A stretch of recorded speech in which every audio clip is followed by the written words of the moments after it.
இந்த கோவிலுக்கு வந்து காளியம்மனை வணங்குறவங்களுக்கு யம பயம் நீங்கும். தீராத தொழில் பிரச்சனை இருந்தாலும் தீரும். எந்த ஒரு வழக்கு பிரச்சனையா இருந்தாலும் அந்த பிரச்சனை சுமூகமா முடியும் அப்படின்னு மக்களால் நம்பப்படக்கூடிய சேலம் மேச்சேரி பத்ரகாளி அம்மன் கோவில் தான் நாம இன்னைக்கு வந்திருக்கோம். இந்த கோவில் 4 நிலை கோபுரங்கள், அதாவது 4 நுழைவு வாசலை கொண்டிருக்கு. கிழக்கு கோபுரம் சின்னதா இருந்தாலும், இங்க வடக்கு பார்த்து இருக்கிற கோபுரம் தான் ராஜகோபுரமா இருக்கு. இந்த கோவிலுக்குள்ளார ஒவ்வொரு சுவாமிக்கும் தனி சன்னதியே இருக்கு. இப்ப நீங்க பார்க்கறது உள்ள இருக்கிற ராஜகோபுரம். ராஜகோபுரத்துக்கு அப்படியே பக்கத்துல தான் பைரவர் சன்னதி இருக்கு, வலது பக்கமா.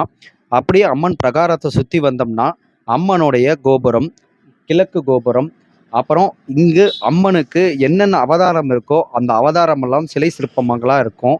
இங்க 4 வாசல் இருக்கு. 4 வாசல்லையும் வராங்க, 4 வாசல்லையும் வெளியேறாங்க. அமாவாசை, பௌர்ணமி நாட்கள்ல ரொம்ப விசேஷமா இருக்கும். இங்க ரொம்ப இங்க பூவாக்கு கேட்டு அவங்க வரும் பக்தர்களுக்கு அவங்க குறைய தீர்க்கிறதும் இங்க வழக்கமா இருக்கு. இங்க அதிகபட்ச வேண்டுதல் வச்சிருக்காங்கன்னா அங்க சுவாமிக்கு பொங்கல் வச்சு வழிபாடு செய்யறது ரொம்பவும் பிரசித்தி பெற்றது. இந்த கோவிலுக்கு கர்நாடகத்துல இருந்தும் ஆந்திராவில இருந்தும் நிறைய பக்தர்கள் வாரம் செவ்வாய் வெள்ளிக்கிழமைனா வருவாங்க. இங்கு ராகு கால நேரத்துல தான் அம்மனுக்கு அபிஷேகம் ஆராதனை நடக்கும். மற்ற நேரத்துல அபிஷேகம் செய்ய மாட்டாங்க. காலையிலங்கிறது ராகு கால நேரத்துல தான் அம்மனுக்கு அபிஷேகங்கள் நடக்கும். இங்க அபிஷேகங்கள்ல இருந்து எல்லாத்துக்குமே தனித்தனி இடமும் தனித்தனி வசதிக்கேற்ப வச்சிருக்காங்க. ஒவ்வொரு சுவாமிக்கும் தனியே இங்க ஆலயம் இருக்கு.